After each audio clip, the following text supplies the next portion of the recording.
President Obama this week on the campaign trail trying out a new line of attack for the November elections. And it's time now for our Sunday group. Brit Hume, Fox News senior political analyst, and contributors Mara Liasson of National Public Radio, Bill Kristol of the Weekly Standard, and Juan Williams, also from National Public Radio. So with the recovery slowing down, the White House has apparently decided to focus less on its performance and to try to frame the debate for November as a choice between its agenda and the policies of Bush and the Republicans, which they say got us into this mess in the first place. Britt, is that their best argument, and do you think it'll work? I don't think it'll work for this reason. I think people agree. Majorities in the polling indicate that people believe that the Bush administration led us into the financial mess. The problem, though, for this president is that he was elected to get us out of it, to fix the problem. And by all the main indicators, particularly the most politically sensitive indicator, the unemployment rate, he has manifestly not done that in the eyes of the public. And in addition now, as you just noted, we have what appears to be a pause in the recovery, a slowdown in it, which makes it appear that the policies are not effective at all at the moment that he has instituted. So I don't think encouraging people to feel that Bush caused the problem is going to help him, because they can simultaneously hold that view and also hold the view that Barack Obama and his allies in Congress and the Democratic Party failed to do what they were supposed to do, which is to fix it. Mara, let me throw one more log into the fire, and that is a new Gallup poll that was out this week. Let's put it up on the screen. Pretty dramatic. It found just 38% of independents now approve of the job Mr. Obama is doing. That's down from 56% a year ago. Mara, that's dangerous territory. Yes, and the reason the president's overall job approval rating has been going down is because he's been losing independents, which he had won in 2008. Now, history tells us that presidents' job approval ratings generally drift downward over the course of a midterm election year. So it's unlikely that it's going to be, even at this point, mid-40s in November. However, I disagree with one thing you said earlier. The president doesn't focus less on the administration's performance. Every stop he goes to, he's showing that some grant from the Recovery Act is producing these electric engines or these solar panels.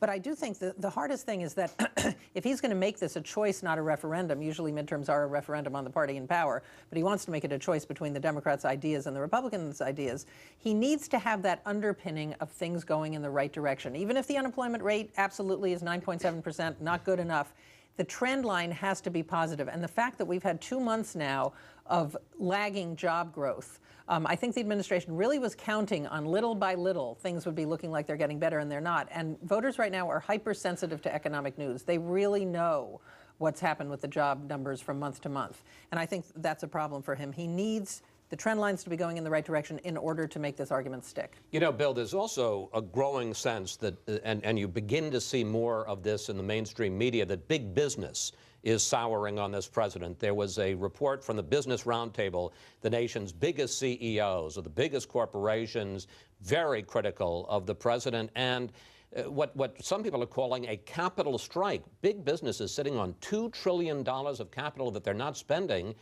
they say, because they're worried about Obama economic policies and what new taxes and regulations are going to be imposed. And small business isn't hiring, actually. I think that's even more important, honestly. Republicans should not be the defenders of big business, in my opinion. I think Republicans and conservatives will tend to be very dismissive of Obama's argument that I'm better than Bush. You know, people like me are going to say Obama's policies have failed, and what's all this talk about Bush? But it is, if I were in their shoes, I think it's the argument I would make.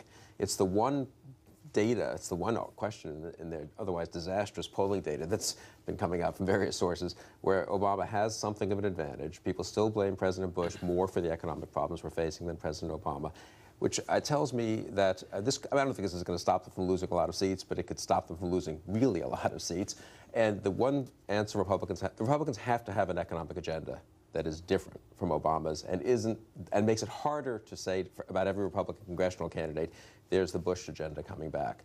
I do think in that respect, I've changed my mind on this over the last few months. I used to think, you know, midterm election, you don't need to have much of a positive agenda. I think they now need to embrace Paul Ryan's agenda in the House and Judd Gregg in the Senate. There are intelligent. But I mean, what you were hearing from John Kyle today was basically extend the Bush tax cuts. That doesn't sound like a new agenda. It's not enough. it's not enough. I think that is a problem. I think Republicans will do fine this November, but I think if it's simply extend the Bush tax cuts, and there's not a sense that Republicans, beginning in the Congress, if they win that, and won with both houses in 2011, and then with the presidency in 2013, have a bold and dramatic agenda that addresses spending, that addresses entitlements, that also does address taxes, that keeps the taxes in place perhaps, but lays the groundwork for a broader tax reform. I think Republicans need a broad economic agenda. They need at least to begin talking about that. They don't need to have every detail worked out this fall. Juan? I think that's right. I mean, the problem here is if you are President Obama and you're saying, let's look back at President Bush and where we were economically and look at the fact that I've been trying to get us going, the American voter, and I think especially the independents that you highlighted, Chris, are going to say, but gee, we're not going anywhere, and look at the deficit spending and what it portends in terms of increased taxes down the line. Seniors are still disaffected about the health care reform bill. I think people are up in the air about Afghanistan, especially on the left. But anyway, those independents are looking for some traction somewhere. And right now, the problem for the GOP, I think, as Bill properly described it, is that they don't have any leadership, they don't have any platform. It looks like there's no one personality that you would say, you know what? But there never is when you don't have the president, you don't have control of either house. Well, I think right now you would have expected somebody to emerge. I mean, people are, as you just saw it, independents. Independents, I think it was 52% of independents voted for Obama back in 2008. Now you're down to about 38% in Gallup. You would think that somebody would be standing up and there would be a message carrier, someone who personifies what the GOP stands for. And I can't tell you, I mean, not to be antagonistic, but what does the GOP stand for except anger at President Obama? I will give you 20 seconds to answer that question, Mr. Hume, if you so choose. They certainly do stand for resistance to the Obama agenda. And the implication of that, obviously, is, yes, they would extend the tax cuts. Yes, they would be much more aggressive on cutting spending.